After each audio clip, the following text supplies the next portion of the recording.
System 1 loaded.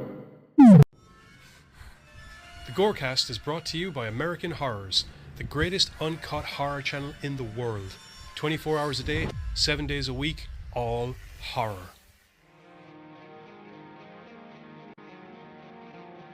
As well as the Station of Decapitation Without Your Head, America's longest running horror channel, www.withoutyourhead.com. The following program is rated TV MAL. It contains strong language and is intended only for mature audiences. Viewer discretion advised.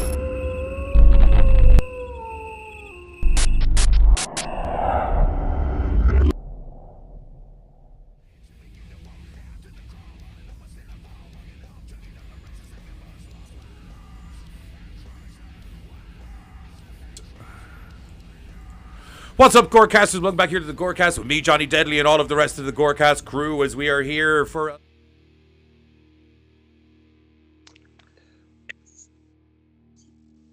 Thanks for having me. Hello! Hi, everybody. Thanks for having me. thank you for making a film that we actually more or less thought was pretty good. Although, I have to admit, I did think it was a bit of a sad ending. Because the ending happened, I was just like, oh, I was enjoying that, and I was hoping that things would happen, and I was just like, oh, this close to getting a tear out of me. But I was more angry. I was just like, no, you fool. It made you feel something with it, which is what my goal is, so that's good. I'm sorry that it made you sad, but I'm also happy that it made you sad. Dude, I feel rage all the fucking time, and we both know it. Oh, right, gotcha. You might have to give her a medal. It can feel another feeling that's not anger. Oh, no, I feel Oh, sadness. were you angry? I feel sadness all the time as well. Hang on a minute. This is getting way more personal than I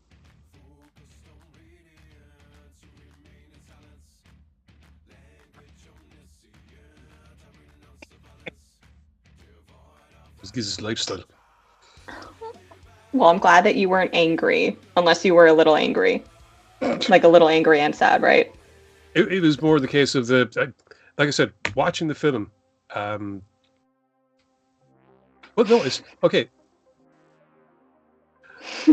So the film is about this nice, nervous dude named Mark who meets this nice, cute girl named Ashley, and they have a very interesting relationship that involves, blood and food and the internet and all kinds of interesting things. And there was a lot of times where Mark is repeatedly saying to primarily his brother, I keep messing things up, I keep messing things up, I keep messing things up. And that resonated with me. So by the end of it, I was kind of like, because you're rooting for the story, you're rooting for things to happen a certain way, and they don't. And you're kind of like, oh, dang it, that's kind of idiot. Damn it, why did you do this? So yeah, but overall, it was a fun ride. Did you see the end coming? Should we talk about spoilers here? Is this a spoiler zone? That's up to you. It's your film. Mm-hmm. Yeah.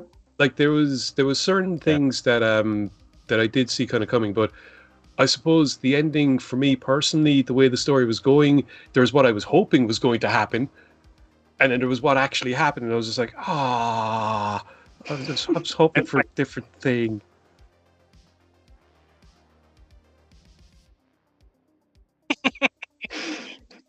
Structure. Hey, I was just giving an overall thing. Yeah, whatever you want to.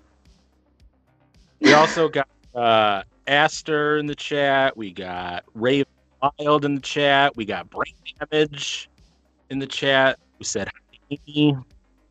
Who's Brain Damage? Brain Damage is... I love that name. I have a funny feeling I know who Brain Damage might be. Yeah. Nice job, sir. Is this a friend of the Gorecast? No, it's a friend of yours. Yeah. Oh, wait. What does the chat say? I can't see Wilson. the chat. Yeah, that's Oh, it's Wilson. Okay. Yeah. Yep. We also got Joseph top in the chat. Wilson, thank you for watching the movie 3 times on X. Wilson said he watched the movie 3 times. Thank you so much. Big fan. Well, thank you for joining us live too, Wilson. We enjoy that too. Make sure if I didn't miss anybody. Yep, sure. This is when my thing doesn't decide to work. Nope, that's it. And then there's Carter. Hi, Carter. Hello. Buzz, hi Buzz. There we go. That's everybody up to date. Everybody else is lurking. So if anybody has any questions or anything they want to say, put in the chat. We'll let Aimee know. Or if you have a question for us, don't ask us. We're not here. It's not for us. It's not about us tonight. It's about Aimee and the movie.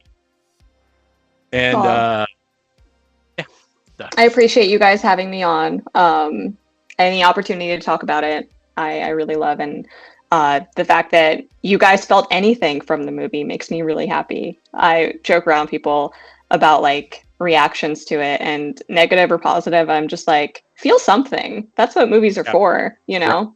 I actually like when movies make me feel like horrible sometimes. Truly.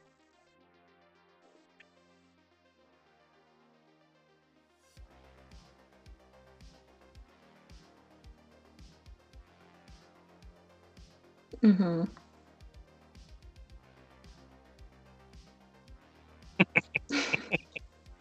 Hey, I'm not Boom, boom, boom. I'm not an overly complex individual.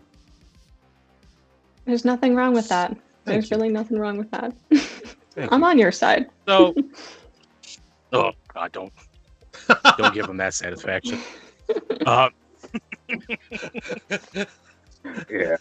See what kind of assholes I have to put up with. Yo, she said she was on my side. Damn it! I am right all the time, and I do not need that in my life. Do not want that in my life. Just because I have sometimes said that to you does not mean anything, dude. Anywho, I have a question. What drew you to the horror genre, and what other filmmakers influenced your work? Great question. So I've always been into horror. It's just sort of something that's been in my life for a long time.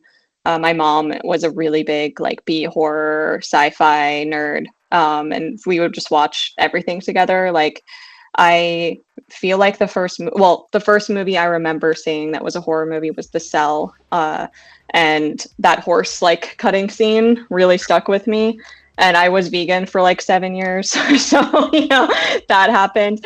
And yeah, like I just feel like horror has been in my life forever, and it's just something that will always be in my life. I'm really attracted to the genre. And filmmakers, wow, it's hard to narrow down. I really like the Addams Family. They're friends. They're very cool. I feel like they're making really interesting stuff with like no budget, which is super impressive to me.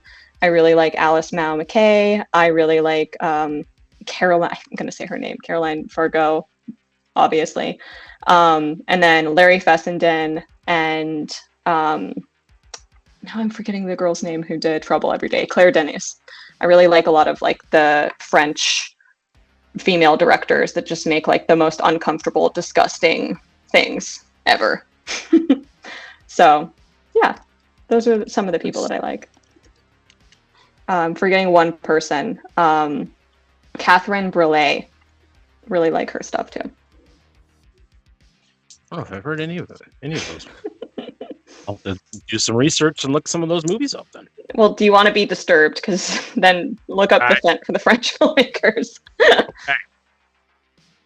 I will jot that down. Be disturbed.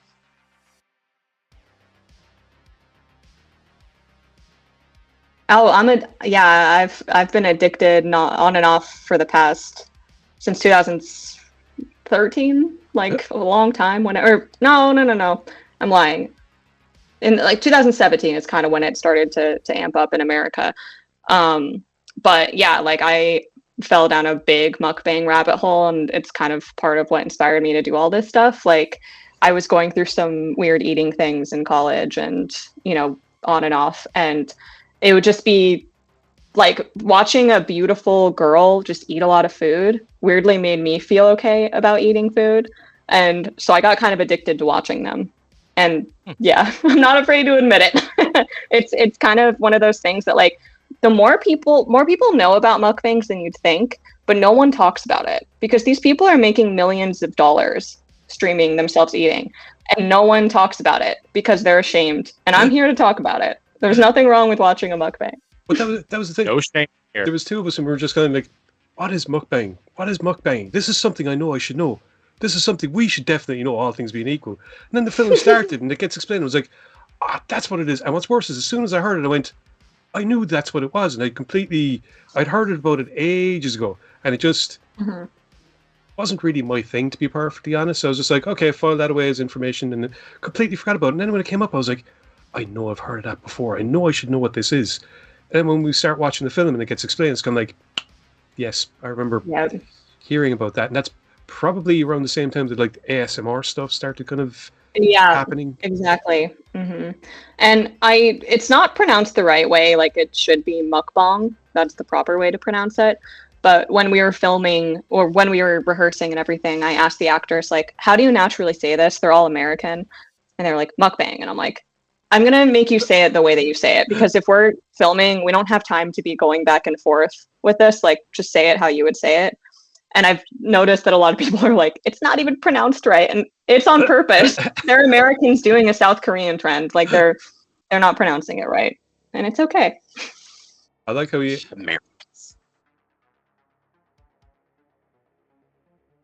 I can't do it. Some of them I can't do. Some of them scare me. I'm not into like the scary one. I like the like comforting ones where someone makes a whole meal and they're like, so today I did this. Not like the very up close ones. Yeah, I was just about to say, I know I'm going to regret this, but what's the difference between the scary one and the not scary one? Because scary one is like girls eating like live octopuses and like doing like really gnarly things. And then yes, I can't. Oh, that I can't handle that. Yeah. Sorry. No.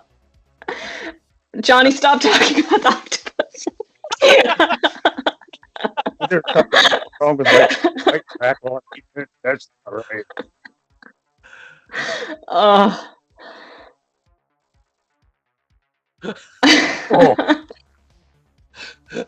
Oh my god. No, I can't. See, I'm so squeamish when it comes to animals getting hurt, but people getting hurt.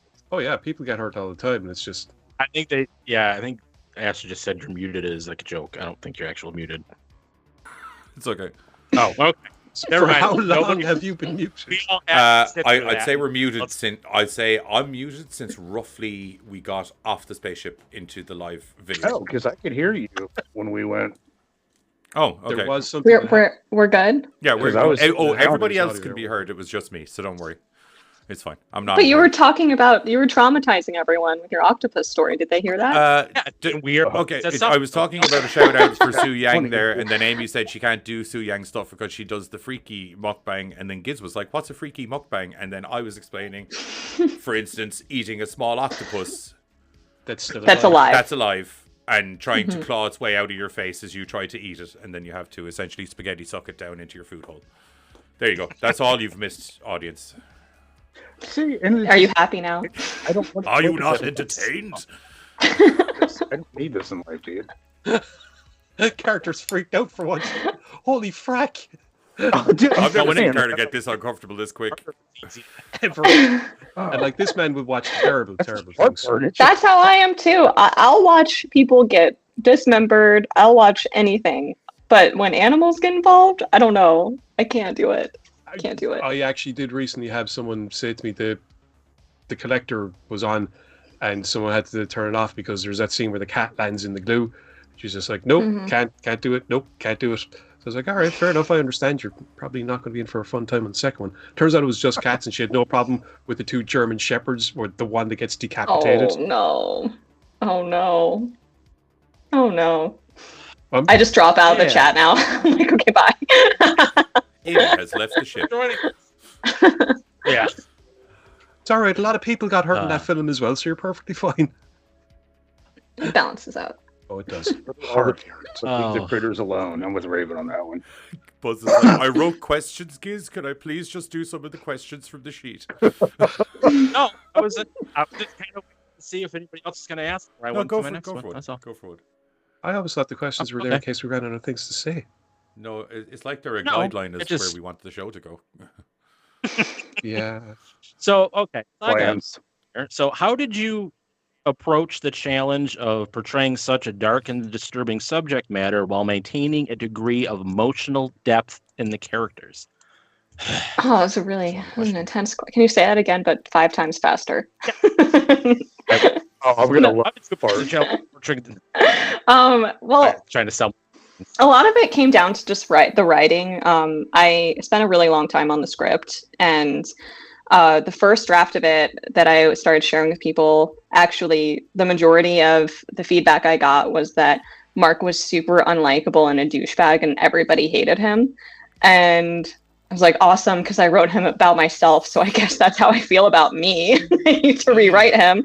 And so I spent like a really long time rewriting him and going through many drafts and submitting it to lots of festivals for feedback. And it just took a long time. Like that whole process was about a year of me just changing it, submitting it, and refining it. And even then, the script changed so much from us actually filming it. Like I really think that there's so many different versions of a film when you're making it, especially on the indie level. Like film was totally different on script, totally different while we were filming, and then changed again in the edit. Like it changed so many times.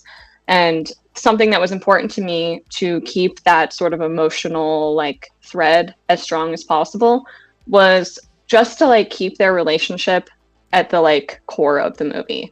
So no matter what else is going on, like there's so many other things and themes happening, like the core of the movie is this romance between these two people that are extremely lonely and have like really traumatic backgrounds and trust issues and deeply flawed, like super, they have a lot of great things about them. Like I love Ash, I love Mark. I think that they're so endearing and they're so funny and weird and sexy and scary, and they have all these things about them that are really interesting. So I think that for me, like why I think the film resonates emotionally is just because I made sure that those two characters were strong. And a lot of that too is casting. April Consolo and Nate Wise are like superstars. Like they're gonna blow up. I just adore them. It was so easy to work with them, and we had so much fun collaborating. Like they each brought a lot of their own things to it too. Like when I cast Nate, he was the first audition I saw out of a big bunch of auditions, and I was just like, this is the guy. Like he just stumbled on the screen and was like mumbling and so weird and moving his body and like dropping stuff, and I'm like, you're like Mr. Beans, or like like he's just so stumbly and funny and weird. And I just had to cast him. And when I cast him, he was like, this is me in my 20s. Like he was in his early 30s or like just turned 30 when we filmed. And he was like, this is me when I was 22. Like I was struggling with like who I was so similarly to Mark that he really challenged that. And I think that is super apparent in the end product. That was my rant. I love my actors. Talk about them forever. Good. You're great. You go on, Carter. I was just gonna say we got a question from the chat. I want to know what drew you to doing a film based around cannibals and mukbangs. I've always been attracted to cannibal movies. Like I love Raw and Trouble Every Day, and I just am very into the idea of like I think that the worst thing that I would be forced to do, or one of the worst things, would be forced to eat somebody. Like coming from Colorado, there's a whole like Alfred Packer thing. The college I went to, our like dining hall is called the Alfred Packer Grill. And so like cannibalism is just part of like my life for a long time growing up. And I knew that I wanted to make a cannibal movie because I think that there's so much juicy material you can explore with that. And then the big thing that happened was I was at a party before I wrote the script, and there was this like friend of a friend of a friend who was telling this story about her friend going on a date. So I'm like so far removed from this, but it traumatized me. Okay. So her friend goes on a Tinder date. She's like, oh, this guy's so handsome. He's so cool. He like made me all this food. And she goes to his house and they have a really lovely time, and she wants to stay over, but he's like a gentleman. He's like, no, I'll see you later. Like I had a lovely night. So she leaves. She's swooning over him. The next day, she's like in pain. Her stomach hurts. She's like, oh, like I must have eaten something, like, something didn't agree with me. But it gets so intense that she goes to the hospital. And when she goes to the hospital, they test what was in her stomach, and they're like, there's human DNA that's not yours, like in your body right now. And so she freaked out and tried to contact this guy, and he was off the apps, and she never got his number. So yeah, it just really scared me. Like, I thought, like, what? How does that real? Like, I don't even know if it's real, right? I don't know this girl. I don't know her friend. But it really stuck with me. And I thought, what if I made a movie about, like, a mukbanging cannibal? Like, I have my diary from that, when that happened. And I'm like, this would be so interesting. Like, what if I you know, from the perspective of a girl dating a guy, and I tried writing the script like that, but I wanted to challenge myself and write from, like, a male perspective. So I switched it. And I wanted I wanted, like, a cool, hot, like, female villain type character. Like, I didn't want it to be like another guy that's like Dexter, you know? Yeah. What I thought interesting was at one point, when it does get into, especially the cannibalism side of it, they talk about the hunger and how, you know, you can't go on for long. And I was watching that and I was just like, ha, cool. She's clearly watched things like Ravenous, and, you know, it just felt like you were working. I love Ravenous. It just felt like you were working in stuff from the kind of Wendigo mindset, and I always appreciate that, because it is something that has come up a lot in films like this, whereby once you get the taste for long pig, you kind of want more. And Ash's speech about, you know, the first time taking the other guy's power into her, once again very much fell in line with those kind of aesthetics, those kind of stories, you know, the whole Wendigo thing of, you know, eating a warrior, becoming stronger as a result of it, and that then in itself fueling this inescapable machine, this need to eat more and more and feed more and more, become more and more. And it just, I appreciated it for what the way they did it, because Mark's reaction to everything was horror at first, and then he's almost like an addict, which is kind of like it working well. Yeah, and you're spot on. Ravenous is one of my favorite movies ever. The soundtrack to that is so good. Yeah, like I did some research on, like, what would happen if you ate human meat. And, like, in some cases when you do, there's this, like, something happens to your brain. Like, there's, like, some sort of parasite or something. It's very similar it's like to mad cow disease. Yeah, like, it's really bad for you, actually. So I kind of played with that. I wanted him to, like, just get super addicted to it. Like, he can't eat anything else. Like, he can eat other stuff, sure. Like, when he's eating ice cream, he's like, you know, like, that scene was a little longer, actually. In the original version of the script, he eats it and he's like, this doesn't taste as good as it should. And it's, like, really sad because it's, like, melting down his hand. And it's like, he can't eat normal food. Like, he has to continue. Yeah. The film explores relationships with food, sexuality, and revenge. Were there any personal experiences or societal trends that influenced these themes? I mean, a lot of the trend, I wouldn't say there's, like, societal trends. I tried to write things that I know, and I wanted to, I really like revenge movies like Last House on the Left, and the rape revenge genre is amazing. But I didn't want this to just be, like, a rape revenge movie. I wanted it to be more of a romance that with people that are complicated, that have had these things happen to them. So with trends, like, I actually really tried not to watch a lot of the new, like, cannibal movies. Like, I never saw Bones and All, and I didn't see Fresh because those came out while we were filming, and I was like, fuck. Like, those just came out and we're literally filming. But I still haven't watched them because I didn't want to be influenced by it at all. I didn't see Promising Young Woman before I made this. Like, there's a lot of things that I didn't see. I just mainly pulled from my own experience, just being a woman and having kind of scumbag people do things, you know.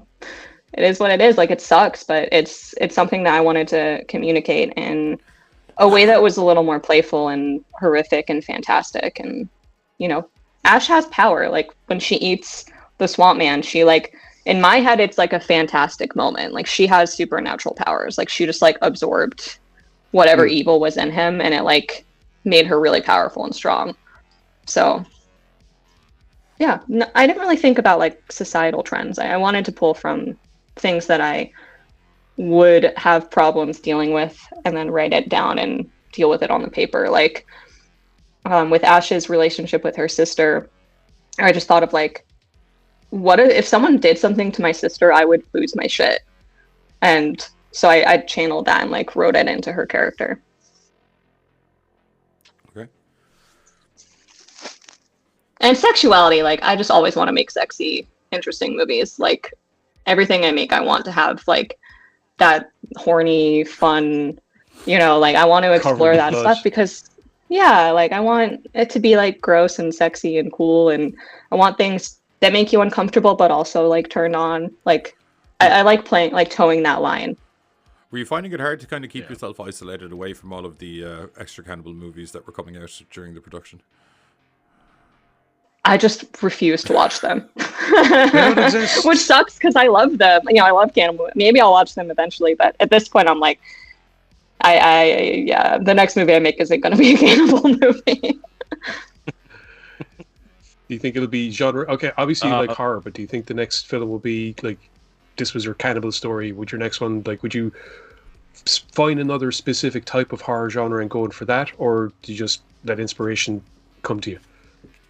I actually have a script finished that I'm trying to, like, I am making like I have a deck and like a treatment and everything, and I'm trying to get people attached to it. And that script is a comedy horror. Like, I think that that's something I'm always going to do, comedic horror. And the next one is not a romance, it's a friendship movie set in like the early 2000s. It's like an emo band demonic horror movie. It'll be very fun. So we got a question. Have you ever seen the Guinea Pig series from Japan? Oh. I've seen bits and pieces, but I haven't seen all of it. I actually like pink films. I think that it's interesting. Like, all of that stuff is interesting. But I haven't watched like from front to like beginning to end. Who asked that? It was Joseph. Joseph. Long-time viewer, first-time caller. Actually, that's a lie. Long-time viewer and long-time viewer, long-time caller. Joseph, you should put your top 3 pink films, and then I will watch them. That'll be homework for me. Okay, you asked. Okay. Joseph was gonna pick out films for us to watch and review. I was personally terrified. I was not. Well, I know you they're weren't. intense. I wasn't, because as previously discussed, emotionally dead inside, so it was all okay. I know, but we're not getting into my tastes of stuff, so yeah. You can entertain me. I don't give a shit. I'll watch it. Yeah. So, given that this was your first feature film, what were some of the lessons that you learned? And then could you speak on like the process of directing the film, and then what were some of the challenges that arise during production?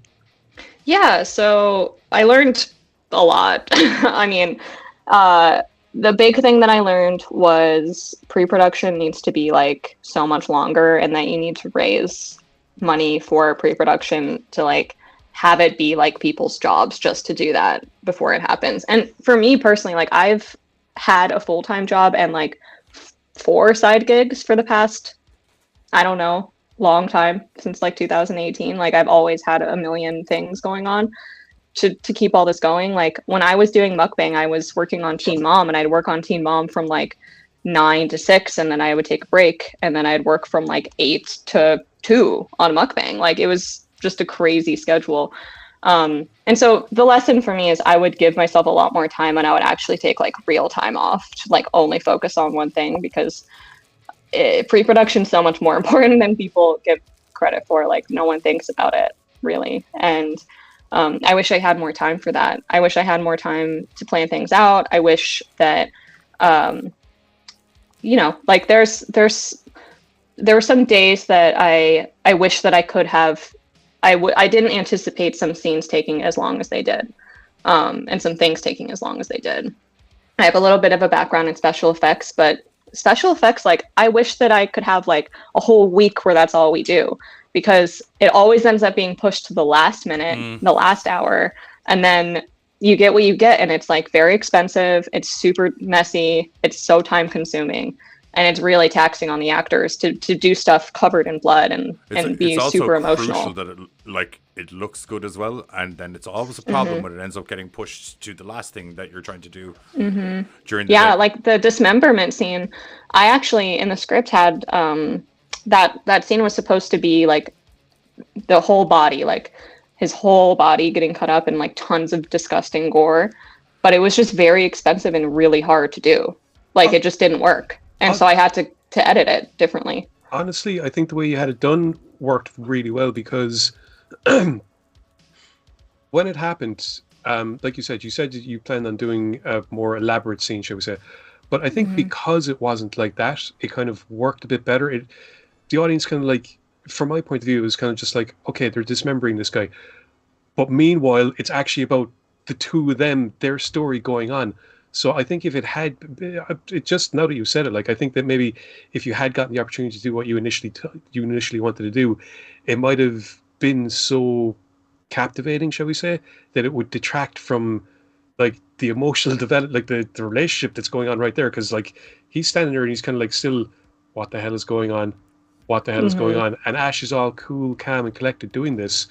And I think because most of the camera is on them, it's not necessarily on what's happening, it means that their reactions tell the story far better than, like, I know that it might sound strange, but it's just, now that you've said it, I think it could have taken away from what was the development of their relationship from that one scene.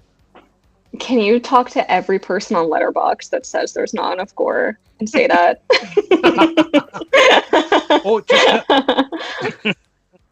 Because I agree with you, and I think it's a beautiful movie. We will write them as sternly worded. No, you're fine. Yeah. Don't attack them. They have the rights to say what they want. The quality, not the quantity. Letterboxd. Storytelling. This is how it happens. You people, shut the fuck up and let her do what she's doing. But I love gore. So like the next thing, I will give myself so much more money and so much more time. Like I will push the production to get more money for more special effects. But the thing is, you were able to get in loads of gore. Like when the killing montage, shall we say, that was your gore piece right there, because now they're both acclimatized, they're having fun. Now be all like, that's, I honestly thought you did that deliberately.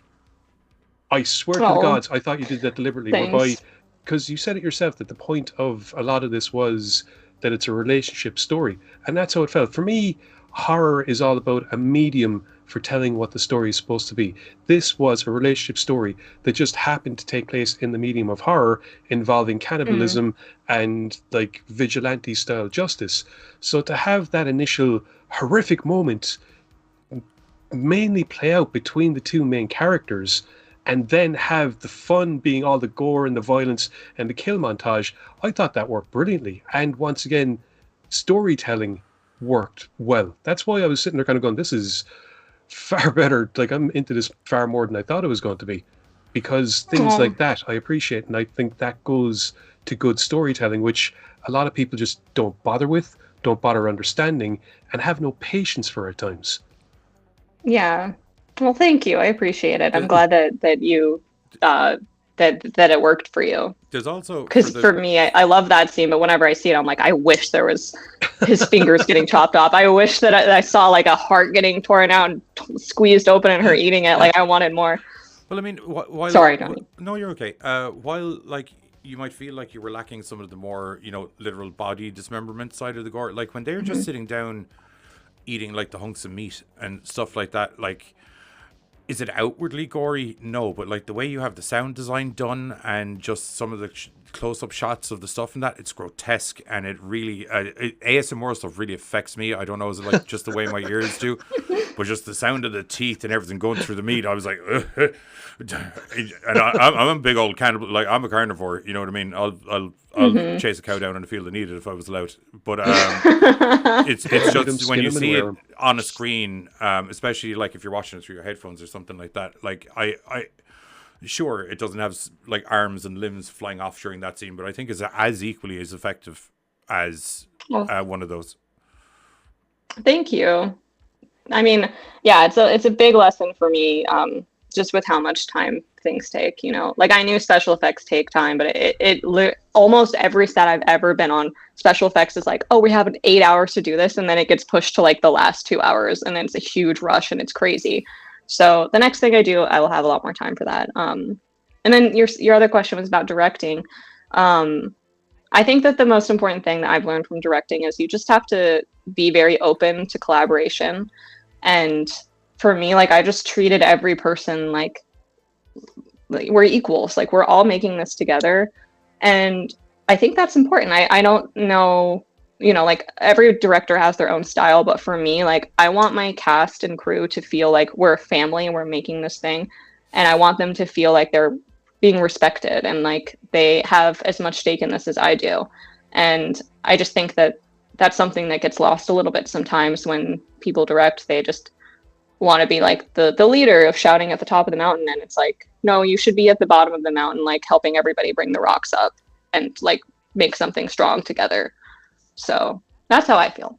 But everybody's do whatever you need to do to get your film made. Yeah. So we got a chat question. The film had such an amazing festival run. Were any of the screenings or selections especially meaningful or special for you?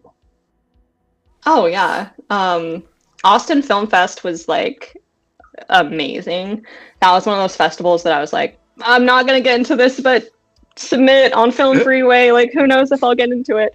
And when I got the call that we got in, it was just like my heart like dropped into my stomach. I'm like, oh my god, because it's one of the top 10 festivals in the country. It's like crazy. And when we went, like Saltburn was playing there, and like so many amazing movies were there. Corinne Kusama was there, and I got to go to one of her talks and like meet her. And I got to pitch my next movie in front of the Vertigo entertainment execs, and I like got top 3 in front of like this huge crowd of super drunk people.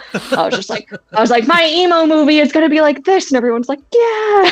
It was really cool. Austin was great. Brooklyn Horror was phenomenal. Like, I loved having it premiere there. I've been like just in that whole scene since 2021, so I love Brooklyn Horror. It's my favorite festival. The community there is amazing. And just being able to see it with like all of my friends and family and people who had worked on it was super special. And then Australia weirdly like loves mukbang. Like, they had, I think, like a 2-week or almost a week and a half long run of it, and it was playing in all these different theaters. So that was sick. And then Soho Horror Fest was incredible. Like, that was probably like top 3, like really good festival. Like, everybody that watched it gave great feedback, and Mitch Herod, who runs the festival, is like such a phenomenal human. So yeah, it's hard to choose. I got really lucky with the festivals. After it got accepted into a bunch of them, like, people just started to like email me and be like, can I play it at my festival? And I wouldn't have to like submit and pay the fee or anything. Nice. And that's where I kept hearing a lot about it, is because it kept popping up on social media. Just like it hit this festival, it was doing really well. So that's why I'm like, man, I wanted to see it and wanted to do this. That's why I was like kind of waiting for the perfect time to approach you to try to have you on. And with the our digital release this week, I was like, perfect timing. Yeah. No, thank you. After all the good stuff during the festival run. You can't have a good movie without good actors, and Nate Wise and April Gonzalo, I gotta say, I don't think you could have picked 2 better leads for this movie. What was it about them that made you pick them for the roles? Well, Mark was just so sweet and endearing. Like, he's so handsome, but he has this like awkwardness to him, especially when you meet him in person. Like, he is just he's like weirdly really buff, and I'm like, you got to gain some weight and like chill out before we film, because you're a little too fit to play Mark. He was like riding his bike, and I remember I met him at a park, and we had a really good conversation before I hired him. And I left my freaking backpack at this park bench in Brooklyn, and I'm on the subway. He texts, and I'm like, I forgot my backpack. So I get off the subway and I text him. I'm like, dude, I forgot my backpack. And he's like, I'm on my bike. I'm going back. I'm going to get it. And he like cycled all the way back to the park and got my backpack and rode to me and gave it to me. What a hero.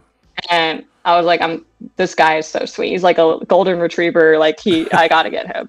So I hired him like right after that. And then April, just, first of all, she's stunning. Like, she's just so beautiful. And I wanted Ash to be someone who could believably be in her 20s and could also be a teenager. And I think April brings that to the table because she's so petite. She's like, she just has this look where you can't really tell like how old she is or like where she's from or like anything. And then when I met her and talked to her on the phone, I just clicked with her instantly. She totally understood the character. She has this like man eater, hate all men side to her that she like really amped up for it. And on top of that, she's just an amazing actress. Like she just has this like scariness to her like eyes where they're like so beautiful, but I'm like, there's so much more going on up here. And I think that it's, you know, you can see it when you see Ash. She's very complicated. That's a yeah. And then when I saw them together, they had amazing chemistry. It was like we met at a bar before, like we decided for sure that they were going to work together for a little chemistry thing. And they were immediately making fun of each other and like talking shit and like just being so, I don't know, they just had this palpable chemistry. Like you could cut it with a knife in the room. Like I could feel that there was something there. They definitely work well, man.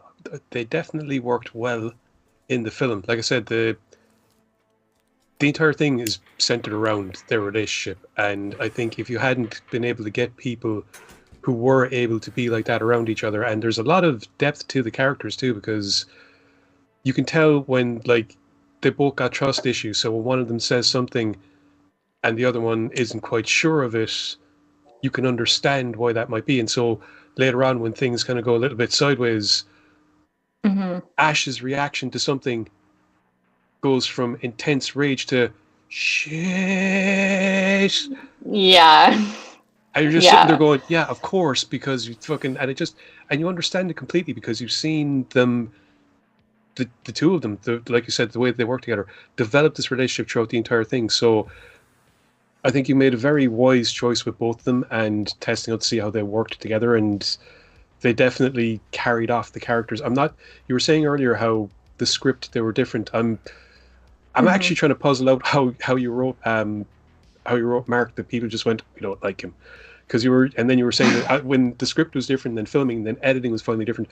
Was there much that changed in regards how their relationship developed between filming and editing, or was that pretty much the way you saw it going from the start?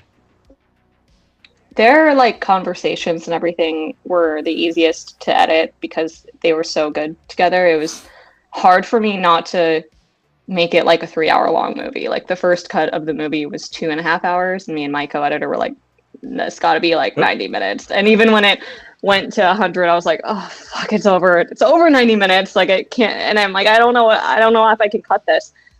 Maybe I still could cut something, but like after watching it so many times with so many different people, they're like, I don't think you can cut their like conversations and stuff because it is the film. Like their relationship is the movie. But you asked about like how Mark was before, and when I wrote Mark initially, like it really was like me in my like mid-20s. Like I worked at a food delivery service as like the night manager, and it was a job where you just literally like that conversation he has with the customer is a conversation I had with customer. So it was terrible. And so I wrote him based off of that part of me, and I think I just like put everything I don't like about myself in his character when I first wrote it. And it was so like everybody who read it was like, this guy sucks. He's like pretentious. He's selfish. And Ash, why is she with this loser? Like he's pathetic. And I'm like, oh. This is why I only ever base bad guys on myself, because that way I don't have to worry about crap like that in stories. Yeah. But then from the edit, like it really didn't change a lot. I mean, I cut out like 3 or 4 scenes, and some of them are really fun, and they'll be in a special edition Blu-ray at some point. Just putting it out there now, just for a Gorecast exclusive. Yay. There is the Blu-ray coming out in April, but then potentially one with a lot more stuff later. Director's cut. But yeah, there's a lot of scenes that I cut out, and actually Maverick, there's like a huge scene that I love with Maverick that I had to cut out for time. and it develops his character more, and like you see more of their dynamic, and Mark kind of stand up to him a little bit. And I think that adds so much to the movie, but like it just would have been 2 hours long, and I could not have done that. You know. Somebody wants to know if you will have audio commentary. Eventually, yes. I can't say anything else, but there will be. I mean, audio there's some good commentary is things. a pain in the neck to record and make happen as well. Yeah, there's a lot of really exciting things coming down the pipeline with physical media. I'll just say that. I can't say details, but there are a few things that are very exciting. The Blu-ray. You can only give us. The Blu-ray is beautiful. Like, it's so cool looking. I can't wait for people to see it. So, chat brains like Maverick, what a dick. And you know, I have to say, like, we talked a lot about Ash and Mark, but I got to give props to Clay. Like, he does do a good D-bag. Like, every time he opened his mouth, I was like, man, you're punchable. All right, cool. Yeah. You know, he's good. No. Yeah, he's fantastic. I mean, one of my friends actually wrote this long email to me after seeing it, and he was like, if Maverick could just not move his mouth for 1 second on the screen and make a weird face, he's like, I hate that guy so much. I'm like, yeah. So, was there some Patrick Bateman there from American Psycho? Because that's what I was feeling. Yeah, 100%. Yeah. Okay, that's. Yeah, I mean, I wanted him to be that like so handsome and charming, and like has everything, but there's something off about him. Like, he's such a douche, but there's something off the whole time, and you don't really know what it is other than him being a womanizer. But Clay Von Karlowitz, I actually cast him because I had seen him in Return of Nukem High, Volume 1 and 2, and My Bloody Banjo, Liam Regan's movie. And have you guys seen any of those? My Bloody Banjo? What's annoying me is it's actually the class of Nukem, the more recent class of Nukem Highs. I remember seeing him kind of going, I need to get a look at them, and then completely forgetting about him until you just mentioned them now. Because I'd seen like you should watch them. They're fun. No, they're fun movies. I'd seen the original ones because like we're big trauma fans here, so the old stuff I'd seen, but I knew that they were after doing like Return or Rerun or whatever. But I was just like, I must watch them, and I completely blanked it until you just mentioned it. You should watch it to see Clay act in it, because Clay is so crazy in those movies, and it's so. And My Bloody Banjo, Clay is crazy in My Bloody Banjo. It's so fun to see. That sounds like Sub Carter's alley. My Bloody Banjo. I think you'd like it. Yeah, it's fun. Possessed banjo, demon banjo. Young man becomes manipulated by his imaginary friend to exact revenge on his tormenting coworkers. Yeah. Is that out for general release now, Carter? Because that could be a it's on Tubi, so okay, it's out. We'll stick that in for review. You should definitely watch it and see Clay in it. He's fun. I mean, when I did hold a casting call for Maverick just to see who was out there, and bless everybody who applied, but like no one could beat Clay. Like, he just walked in and he was already wearing a button up and like just being such an ass. And it's so funny because he's so nice in person. Like, he's such a sweetheart. But there was one day on set where it was actually before the big scene at the end. Clay had run like 20 miles before we shot, and it was a night shoot. And I'm like, how's your day, Clay? He's like, oh, I just ran for like 20 miles. And I'm like, you're a psycho. I love you, but you're a psycho. Volunteer? That actually is some Patrick Bateman. He's a big runner. It's very Patrick Bateman. And his wife, Asta, is amazing, by the way. She's very into skincare, so like they're both very into skincare. He has like perfect skin, runs 20 miles a day, is like... Do you think he has the Patrick Bateman morning routine? Yeah, he does. 100%? Okay. 100%, Confirmed here, chat. Another goal. So you talked a little bit ago about like the special effects. Can you describe the process of creating the special effects and the makeup for the cannibalistic scenes? Yeah, so there was a mixture of a lot of different types of materials. For the like dismemberment scene, Ashley Thomas and Alex Solorzano from Yellow Moth Makeup made all of those out of silicone. So they got the actor, Brad Thomas, and they cast his body, like his face and everything, and made a cast of him. They had like a chest cavity that they had used for another movie already, and they used that. And they had a bunch of like body parts that they made. Like they're just so cool and professional, and they have so many. They're like, oh yeah, I have like all these body parts in my studio already. And so a lot of that stuff was already made. And then with the like eating, like everything that they eat for the most part is edible. And there's like the charcuterie board theme or board scene. That was like Rice Krispie treats with maraschino cherries and chocolate syrup. And they were really, really, really high on sugar after that because they had done that scene 3 times and had kept dipping their thing, eating it. And by the end, they're just like, Aimee, I don't think I could do this scene. Like, I can't. Did somebody say 20-mile run? Let's do it. I'm all down. Yeah. Yeah. And then in the swamp, I actually did those special effects. And a lot of that was just April Consulo's mom. Like, we shot in her parents' backyard in Florida. And I was like, can you make some meat for us? And she's like, sure. And made a pot roast. And she made a pot roast. And I made a bunch of like liquid latex stuff. Like, I put the liquid latex on top of Randall Bolin, who plays the Swamp Man, with all of that like roast beef, and covered it in a bunch of fake edible blood. So April's like eating it, but I'm on the side holding a bowl, and she's like spitting it out into my hand after. So it's a lot of meat. A lot of raw meat that we got from a butcher. Oh, probably one of the It was best places to get disgusting. your raw meat. It felt like Day of the Dead, like that scene when like all of his organs get torn out, like, and it's actual. Yeah. It was disgusting. Like, people were gagging on set that day when we had the big feast with all the meat, because it was just raw meat that we got from the butcher. It's crazy. And I haven't had meat since 2012, so it was very interesting for me to work with all of this.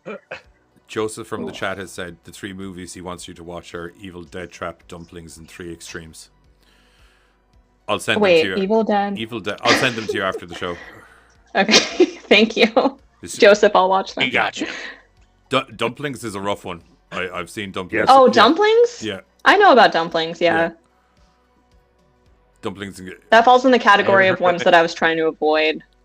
while we were making on it, production. Yeah. Mm-hmm. Well, production's over now, so Yeah. I can watch it. I can watch all of my Cannibal movies now. you could order some dumplings and then watch Dumplings at the same time and have like a dumpception. There we go. Should I mukbang it too and like film it? Fuck it, why not? Let's go. Let's just go full meta. Go full in.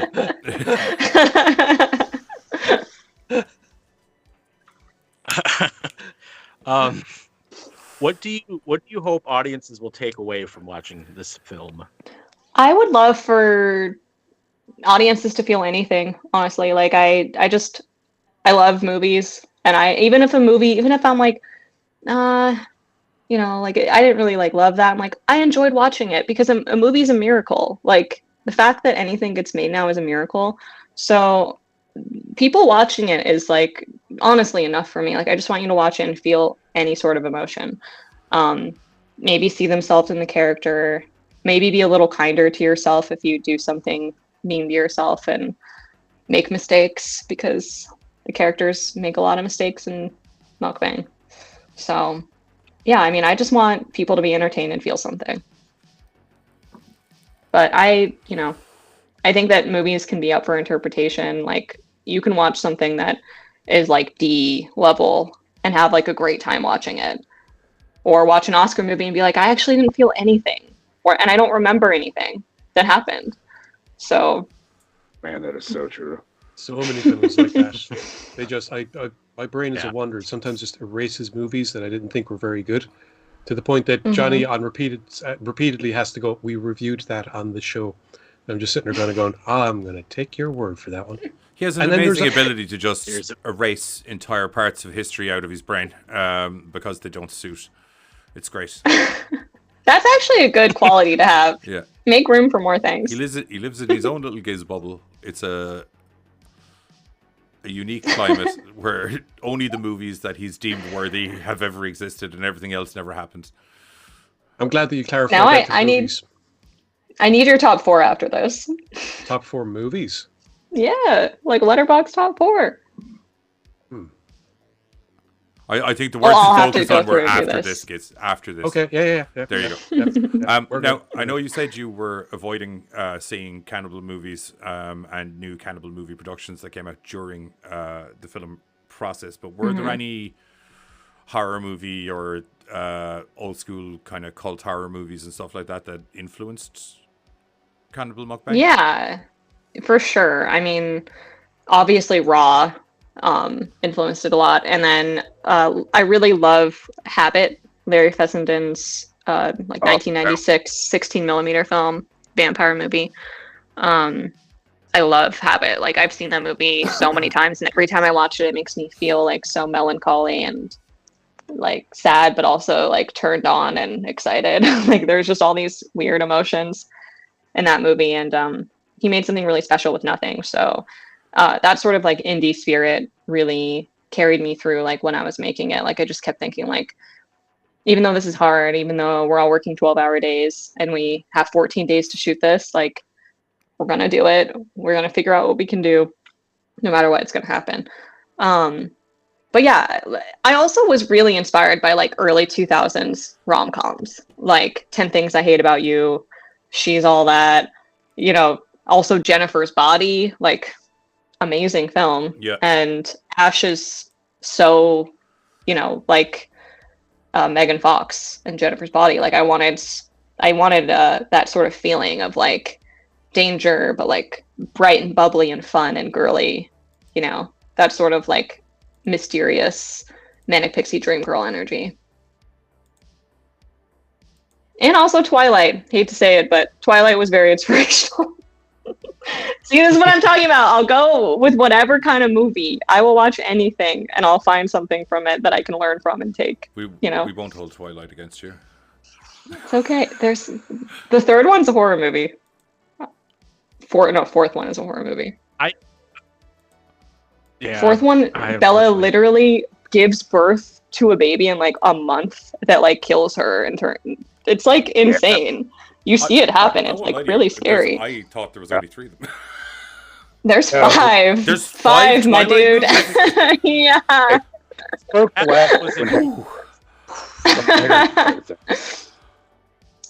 They did that trend where it's like, well, we can't like leave now because we want to make all this money, so we need to make the last one in 2. Yeah. So like that, especially for book movies, like a lot of book movies, Harry Potter did the same thing. The Hobbit had to be frickin' games. The Hobbit's the biggest culprit of making right, 2 movies out of one story. Oh, yeah. 3. 3. Oh my god, yeah, was it gonna was say. 3. Sorry. Yeah. That was 3. They made 3 movies of turning jewelry. Walk into 3 films. The Hobbit. Oh wow. I would just like, yeah. So do you have, I know you kind of talked a little bit, do you have any like future projects that you're working on? I know you mentioned about the screenplay and stuff like that, but yeah, so I have 2 projects in post-production right now that are really special. One is called Like Subscribe. April Consuelo directed and acts in that, and then I produced and AD'd it. It's a short, but it's really great. And right now it's just we're just working on the score right now and some of the like technical sound design stuff we have to finish. So I want to get that out by the end of the year. And then I have another short called Brian Won't Wear Condoms. That's really fun. My friend Jenna Edwards directed it. I AD'd and produced it. And then a short that I AD'd and produced called Doom Scroll is on the festival circuit right now. That's really fantastic. Haley Zalkin, who co-edited Muckbang, wrote and directed that. And it's really fun. I don't want to spoil anything. If you have a chance to see it, just keep an eye on like my socials because I'll announce where it's going to play. But it's going to be at a few different festivals, and it's really scary and cool. And the emo horror movie is like my main baby right now that I'm trying to foster and like grow and get money for and make. But I do also just like want to keep writing and making anything. Like my goal is just to continue to make things. And Cannibal Muckbang 2 we have a treatment for, and I really love it and I think it'll be awesome, but I told myself I need to make something in between Cannibal Muckbang and Cannibal Muckbang 2 because I don't want to just be the Cannibal Muckbang person. Like I need to do something different and then go back to it. You know? Wise. I had enough makeouts and and mukbanging for the next year of my life. Wilson, I think this was from something that he said earlier ago, Mhm. but said it all worked. He said I resonated with Mark. Fall for Ash, heartbroken at the end because I love the characters. Oh, thank you, Wilson. I'm so glad that you liked it. Yeah, Ash she's so lovable. Like, you just want to hold her and tell her to stop. Just stop for a second and like think. You know, she's just so forward moving. She's just like nonstop. Like a train. Yeah. And also, he just said that I'll be seated for anything you do.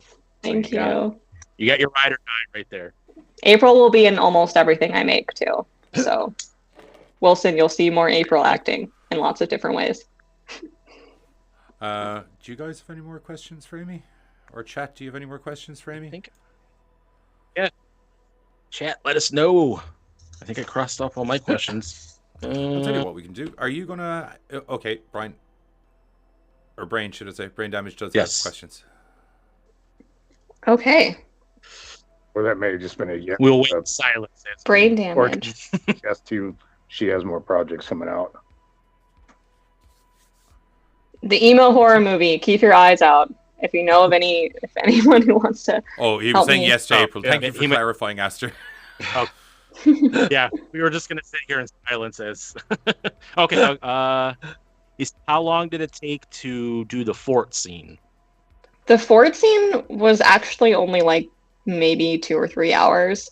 That was actually supposed to be filmed on a roof in the script. And then we didn't do that because it's expensive to hire someone to make sure that your actors don't fall off of a roof. And so we did it in a backyard. And then that day it rained a lot. So we had to move it in. And me and April actually came up with the idea separately the night before and then came together at the beginning of the day and we're like, what if it was in a blanket fort at the same time? So it was meant to be. And it was very easy to film because they're such great actors and they have such good chemistry. It just, clicked. I don't know what it was, but for some reason when I saw the scene, I was thinking I'm like, what scene was that? And then I didn't realize it was the blanket fort scene. The two things connect. It's not like they were on walls with guns and stuff.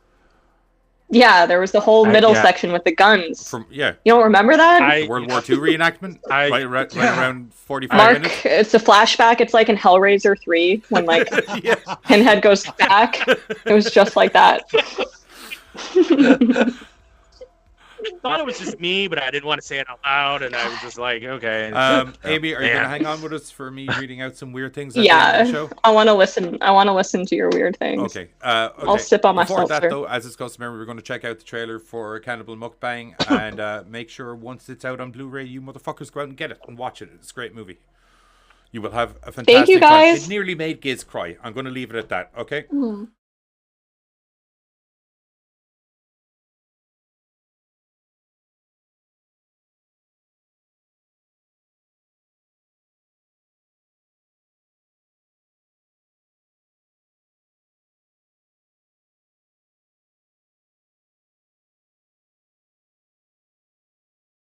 Bang.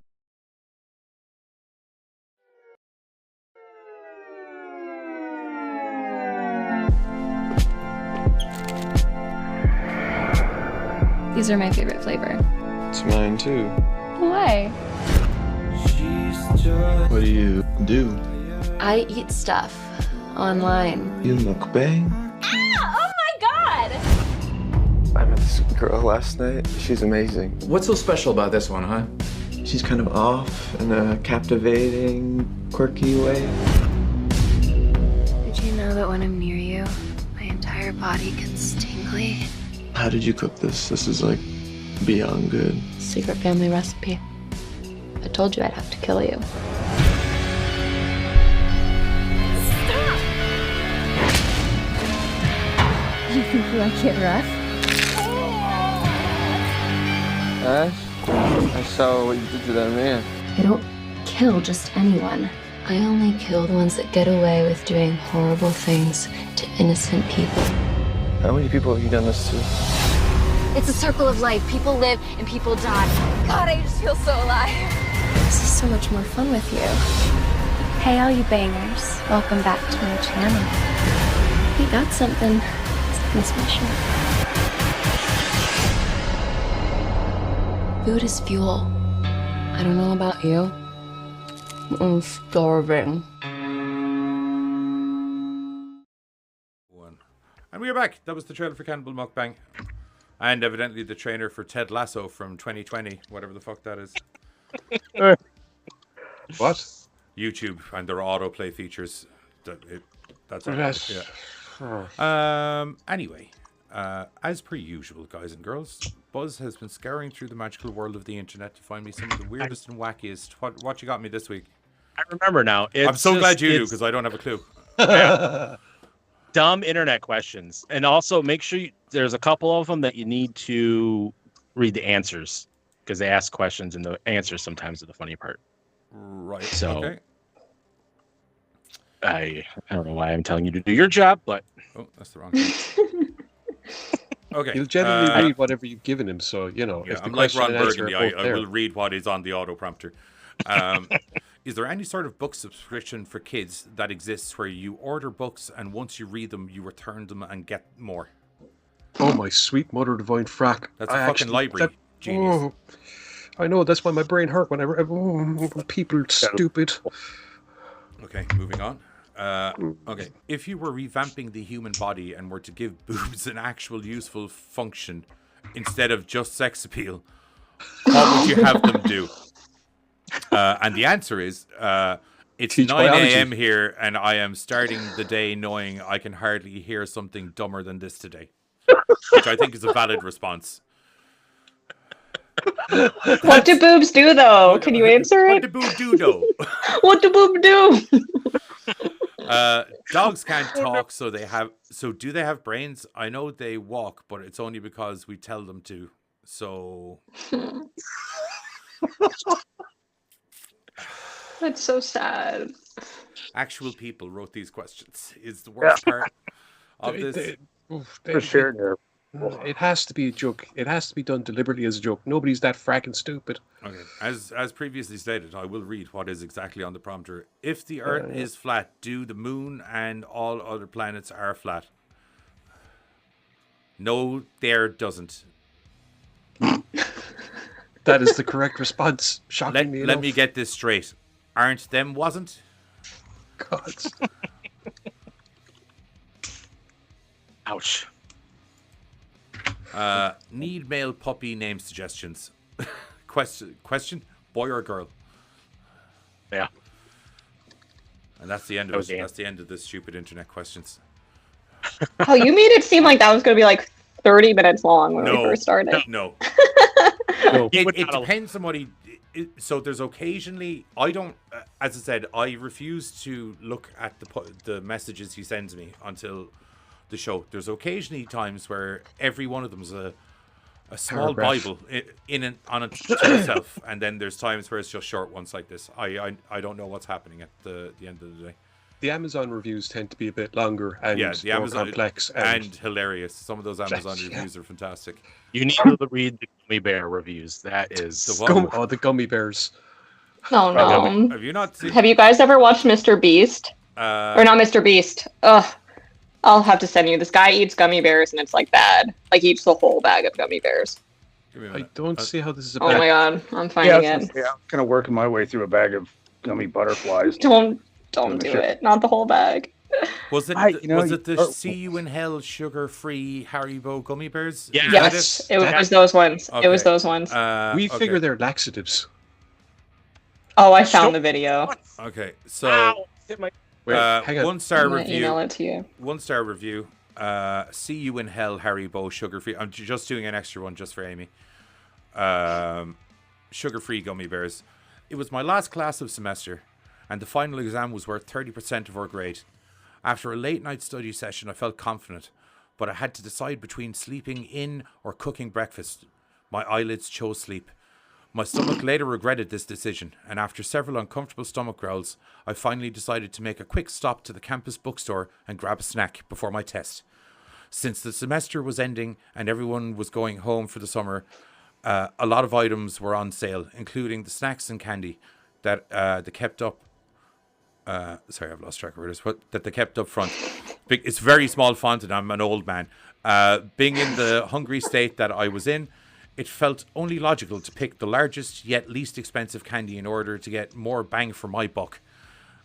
And there they sat, 2 bags of Haribo sugar-free gummy bears. Buy one, get one free. What a deal, I thought naively. I would eat 1 bag before my test and 1 bag afterwards.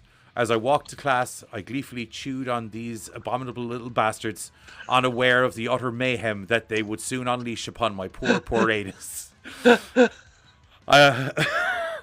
I sat down at my desk as the professor informed us that due to issues with cheating in the past, restroom breaks would be prohibited until completion of the exam. I sat down at my desk and the professor... Oh, no, sorry, I did that bit. I'll give you 10 minutes to use the restroom now. This will be your last chance, any takers. The demon bears hadn't released their unholy necromancy upon my stomach yet, so in my moment of ignorant foolishness, I remained seated, still munching on those miniature bear-shaped bombs. After the students wise enough to take the professor's offer had returned, the professor handed out the test. I was 6 questions in when it happened. I can just see where this is going on. Oh my God. Yeah. It started subtly at first, almost like a slight tingle sensation in my lower abdomen. I thought nothing of it, assuming my intestines were just doing their thing. Little did I know that my intestines were trying desperately to warn me of the horror that was on the horizon. By question 9, it happened again, but this time it was followed by a sharp pain, as if those infernal hellions had orchestrated an attack upon my colon. I fought to contain the groan that tried escaping my lips. It was at this point I began to panic. Something was going horribly wrong. I'm assuming that I was supposed to be wrong. Something was going horribly wrong, and I needed to get through this test before it got any worse. By question 14, my worst fear was upon me. The Satan bear's burning hot, liquidy dark magic crashed against my anal sphincter like a tidal wave. Oh no. I was able to close the hatch just in time, but those relentless toxic bears beat against it like orcs breaking down the doors of Helm's Deep. I knew I wouldn't be able to do so much as shift in my seat without risking a breach. I kept fighting through my exam, clenching my cheeks with all of my might, beads of sweat rolling down my neck. Suddenly a loud, gargling war cry came from my belly, and the entire class lifted their heads. At this point, nothing mattered except expelling the ungodly presence from my bowels. With 15 questions left, I promptly wrote C for every answer and ran out of the classroom. My professor yelled something, but I was too preoccupied with the volcanic eruption that needed to take place before I could find sweet relief. I burst into the restroom like the Kool-Aid man, and behold, the handicap stall was empty. Sun rays of the adjacent window shone upon it as if it were a gift from a god himself. It took me less than 0.5 seconds to undo my belt buckle, pull down my pants, and finally relax my weary buttocks upon the toilet seat. It took absolutely no effort to expel this demon. Almost immediately, the floodgates of hell were opened, and the damned liquefied souls of an entire bag's worth of gummy bears cried as if they burnt through my sphincter and into the watery abyss below. I had never felt so much simultaneous relief and anguish in my life. After 30 minutes, oh my God! After 30 minutes of after 30 minutes of this, I immediately went home, dug a hole in my backyard, and burnt the remaining bag of gummy bears. I leave with this. Do not, I repeat, do not eat these spawns of Satan. Not only did they cause me to fail my final test, but the anguish I experienced is something I wouldn't wish upon anyone, not even my worst enemy. The only place these godforsaken hell bears belong are buried deep below the earth's surface. Oh, there you man. go. Damn. Yeah, that one. That's my second favorite one. It's the eloquence with which it's written that gets me every time. Yes. I mean, honestly, he should have explained the situation to the examiner and handed him that. And Yeah. A plus, buddy, for that. That is just beautiful. Dramatic reading. Thank you. Thank you very much. It gets me every That's where time. the whole thing came from. Me read. Good job. Hey, you want to tell everybody where they can find you on the socials? All I can't information. follow that up. You know what? Why it's happening. Oh, I'm melty feelings on Instagram and Mayumi MAYUMI on X. I wish I didn't have to use X anymore, but I am on X. It's a little crazy over there. It's the wild, wild west. And then I'm on like Blue Sky and Facebook, just my name. And you can just follow what I'm doing on my website. It's multimedia.com. And that's it. That's all. You look professional. Tip There my you head go. up. Look at it. Uh-oh. I'm not professional. Oh, I done fucked up everybody. I'm sorry. What did you do? My layering's out of order. There we go. I fixed it. There we go. But Instagram, I'm on the most. That's like the most. I'll be active the most on there. That's where I got contact from. Mm-hmm. Instagrams. The grams. Thank you for reaching out to me. This was so fun. We're gonna eat dumplings at some point. Yeah, we will hook that up. Mhm. We will do dumplings while watching dumplings on stream. Yeah, Joseph, you gotta tune into that one Some of since you you will eat recommended it. dumplings. All of us will watch dumplings. Mm-hmm. No, you two will eat the dumplings. Yeah, we're all gonna eat dumplings. Johnny, Giz you has a know- very you know Giz has what a I am. very specific diet of only chuck nuggets and what was the other word? Sausage rolls. Sausage rolls. That's it. Yeah. He's a grown There man. is more. There is more to it than that, motherfucker. What if you put dumpling skin on around the nuggets? That still counts. That's a dumpling. Wrap it up. If it says it all, the look on his face says it all. We'll figure it out. It'll be fine. It'd be great. Everybody, go watch Cannibal Muckbang. Yeah. If you have not seen Yeah. it, go watch it. It is It's good. on Genuinely digital. fantastic. Thanks, guys. Getting physical April 22nd. Mm-hmm. Beautiful 9 Blu-rays. out of 10 Johnny stars. 10 VP And it is points, coming out- whatever way you want me to interpret it. It is coming out in the UK eventually too. Don't worry. Okay, and then hopefully Ireland as well. Yeah. Because your movie's thank very you. Well, talk to the people in Ireland and tell them to reach out to me, and we'll hook it up. We'll do something. I can do that. Wilson says he'll be buying it.